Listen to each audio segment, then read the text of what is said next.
अस्सलाम वालेकुम students, professor Aamir Afzal English learning के साथ आपके सामने। और पिछले कुछ लेक्चर्स में हमने डॉक्टर हमीदुल्लाह के book the emergence of Islam को डिस्कस किया था। तो आज भी उसी सिलसिले की एक ये वीडियो है। जैसे कि मैंने आपको बताया था, the emergence of Islam doctor Hameedullah के कुछ लेक्चर्स का मजमूआ है। और जो आज का लेक्चर्स जो हमारे अंडर एनालिसिस है वो उन्होंने हुजूर पाक सल्लल्लाहु अलैहि वसल्लम की जो ज़िंदगी है उसमें उन्होंने जो एजुकेशनल सिस्टम कायम किया ये उस पे है।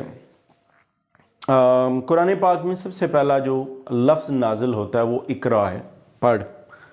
और इल्म की तलकीन पहले दिन पहले लफ्ज़ से शुरू हुई। तो उसी एक तलकीन को अल्लाह ताला की हुक्म को लेके तो आगे फिर पूरा कुरान नाजिल हुआ और सरकार दो आलम हुजूर पाक सल्लल्लाहु अलैहि वसल्लम ने उसकी जो तालीम है वो आने वाली जितने भी मुसलमान थे उन सब को दी। अगर हम बात करें इसी तालीमी सिलसिले की और देखें कि किस तरह का एजुकेशनल सिस्टम सरकार दो आलम ने कायम किया, उसमें जाने से पहले मैं थोड़ा सा ये बता दूं कि डॉक्टर हमीदुल्लाह के बकौल उन्होंने तो खैर बड़ी डिटेल में कुछ रिवायात का जिक्र किया है कि जो लैंग्वेज है अरेबिक लैंग्वेज, उन्होंने बताया जी कि जैसे कि हमने पिछले लेक्चर्स में पढ़ा है, इराक़ का शहर हिरा, जहाँ से एक रेजिडेंट था जो कि इराक़ से था, वो मक्का आया और उसने हर्ब की बेटी से शादी की। तो उसने आके पहली बार बताया कि जो चीज़ें हम याद करते हैं वहाँ पर, या अगर हमने किसी चीज़ का रिकॉर्ड रखना होता है तो हम उसको लिख लेते हैं। सो लिखी हुई तारीख़ इससे पहले शायद अरब में नहीं थी। तो लिखने का रवाज जो है, लिख के रिकॉर्ड के तौर पे महफूज करने का जो रवाज है, तो वो इराक़ से अरब में आगे शिफ्ट होता है, इस इलाके में शिफ्ट होता है। अरेबिक लैंग्वेज के बारे में इसी तरह ये हिरा से ही जो आए थे रेजिडेंट जो थे वो यहाँ पे आए, उन्होंने बताया कि जो वहाँ पर अरेबिक लैंग्वेज है उसके 24 अल्फ़ाबेट्स हैं, जबकि अरेबिक जो यहाँ पर इस्तेमाल होती थी उसके जो बोली जाती थी, जो लिखी जाती थी, वो 28 उसके अल्फ़ाबेट्स थे। ऑफ कोर्स 24 वाली इनएडिक्वेट थी। फिर उसके बाद इसमें रक्श ये एक लफ्ज़ आया, इसमें नुक्ते डॉट्स का इस्तेमाल।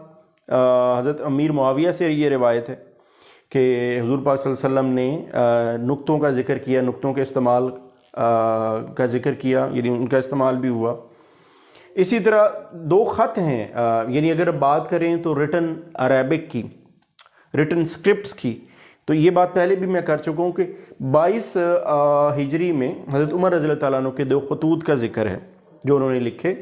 इसी तरह तमीम अल दारी जो कि एक पैलेस्टीनियन थे, मुसलमान थे, तो उन्होंने एक रिटन डीड सरकार दो आलम से दरख्वास्त की, वो उन्होंने ली, यानी वो रिटन एक रिवायत मौजूद है। इसी तरह सराका बिन मालिक जो कि हजूर पाक सल्लल्लाहु अलैहि वसल्लम का ताक़ुब कर रहे थे जब सरकार ने हिजरत फरमाई, तो उसने रिटन फॉर्म में लिया कि आपने मुझे माफ़ कर दिया, और बाद में फिर वो दिखा के तो उन्होंने इस्लाम कबूल किया और उन्होंने माफ़ी के ख़ासगार हुए। तो अब ये जो रिवायत है रिटन अरेबिक की, ये चंद एक वो रिवायात हैं जो इससे पहले मौजूद थी। सो अरेबिक लैंग्वेज जो थी, इसकी ओरल ट्रेडिशंस तो मौजूद थी, फोक टेल्स या उसकी थी चीज़ें मौजूद थी, लेकिन वो सीना बसीना चल रही थी, उनको रिटन फॉर्म में लिखा हुआ होना ये मौजूद नहीं था।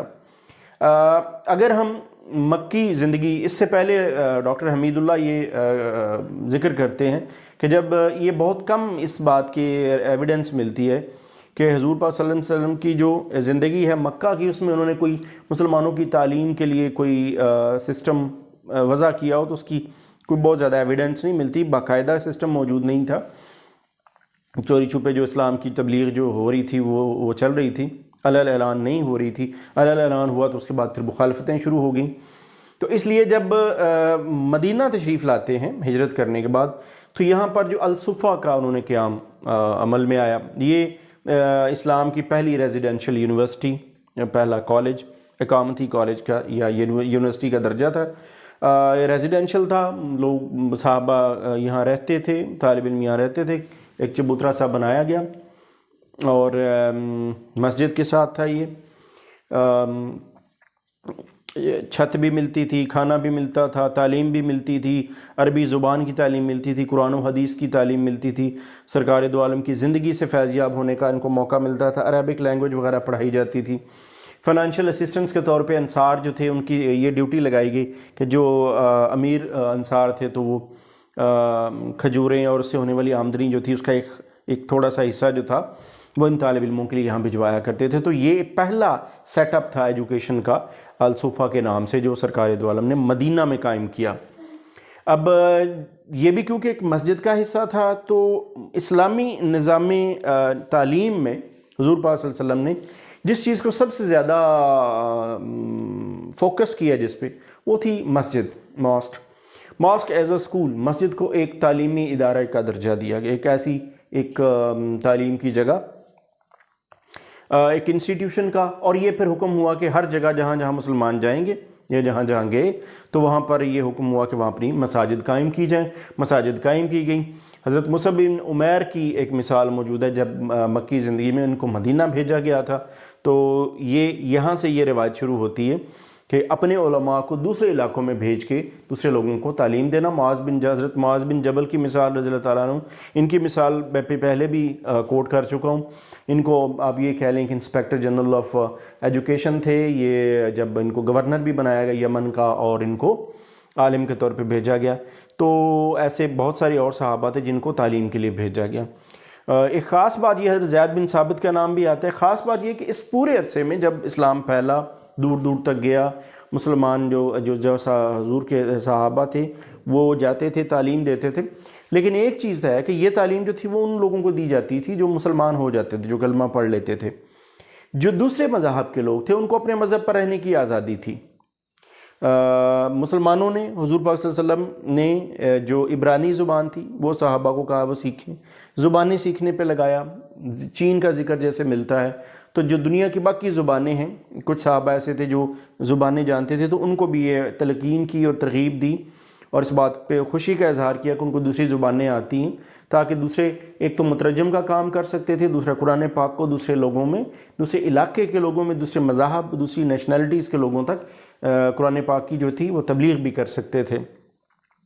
تو یہ مسجد کا رول جو ہے وہ بڑا ایک وائٹل رہا ہے۔ اس کے بعد ایک بڑا ہی امپورٹنٹ پوائنٹ جو اس میں آتا ہے وہ ہے Quran as a text book, as a master text book, as a text book اس طرح سے کہ ایک اتنی بڑی کتاب ہے کہ اس میں اتنا کچھ ہے، اس میں ہسٹری ہے، اس میں سویلائزیشن ہے، اس میں آپ یہ کہہ لیں کہ پوری کوڈ آف لائف تو ہے وہ اپنی جگہ پہ موجود ہے، واقعات ہیں پیغمبروں کے، اور ایک آپ کہہ لیں کہ ایک پورا انسائکلوپیڈیا ہے۔ سب سے پہلی بات یہ کہ یہ اگر اس کو ہم کمپیئر کریں جو اس سے پہلے ریویلڈ بکس تھیں الہامی کتابیں، جیسے توریت کے بارے میں کہا جاتا ہے، انجیل کے بارے میں کہا جاتا ہے کہ یہ حضرت موسیٰ علیہ السلام کے، توریت حضرت موسیٰ علیہ السلام کے دور کے واقعات پہ مبنی ہے، ان کا مجموعہ ہے۔ جو انجیل مقدس ہے، بائبل ہے، وہ حضرت عیسیٰ علیہ السلام کی بائیوگرافی ہے۔ زبور کے بارے میں بھی اسی طرح کہا جاتا ہے کہ وہ بھی اس دور کے واقعات اور اس کے کچھ حصے جو ہیں وہ ویسے بھی آتھینٹک نہیں ہیں۔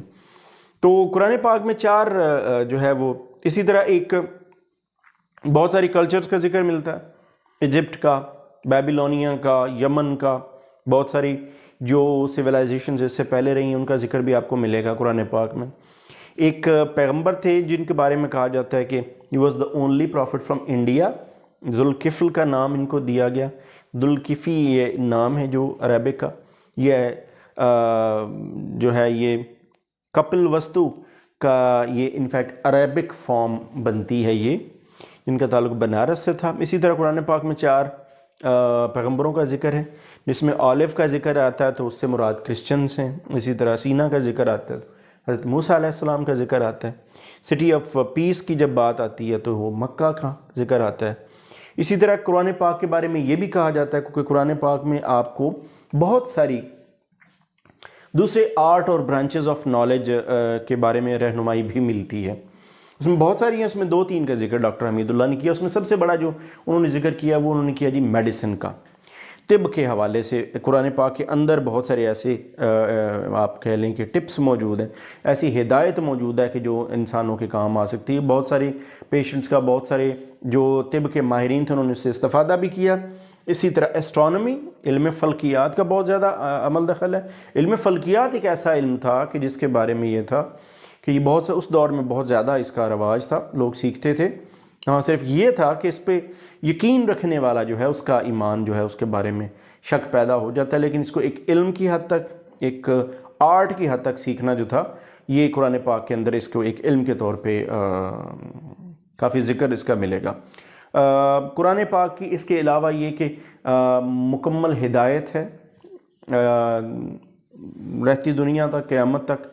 तो डॉक्टर हमीदुल्लाह के बकौल अगर हम ये बात करें कि जो हुज़ूर पाक सल्लल्लाहु अलैहि वसल्लम का, उनके बारे में सबसे बड़ी बात तो ये कि जब वो फरमाते हैं कि मुझे एक मुअल्लिम बनाकर भेजा गया, तो जो एक मुअल्लिम होगा वो मुअल्लिम पूरी ज़िंदगी अपनी तालीम के फ़रोग़ के लिए काम करेगा। पैगम्बरी तालीम है बेसिकली। तो डॉक्टर हमीदुल्लाह के बकौल मुसलमानों को जो कोई एजुकेशनल सिस्टम था वो Arabic language, written Arabic language से शुरू होता है।